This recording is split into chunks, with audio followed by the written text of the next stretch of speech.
अस्सलाम वालेकुम। मेरा नाम तनवीर सियाल है और मैं तकरीबन 4-5 साल तो सी कोबास नाल मुंसलिक हाँ।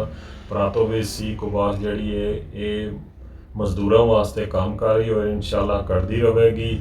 शुक्रिया जिहड़ा असी 28 तारीख रोमा भी गए फलस्तीन के एहतजाज वास्ते साड़ी सी कोबास इथों जी पूरी बस गई है फ्रांस तो अल्लाह के हुक्म नाल सारा जिहड़ा वे उत्थे जिहड़ा कीता एहतजाज फलस्तीन वास्ते वो सारे तकरीबन 25,000 बंदा सारे इटली चों इकट्ठा होया ते बाकी जिहड़ा वे अपना जिहड़े लोग सी कोबास नाल तावन करदे ने उन्हां दा भी शुक्रिया और जिहड़ा हैड है लूका तुस्कानो ते सारा कुलेरो उन्हां दा भी शुक्रिया क्योंकि बड़ा तावन करदे ने वो साडे नाल मजदूरां नाल एक फैमिली की तरह सी कोबास कोई फर्क नहीं समझा जाता।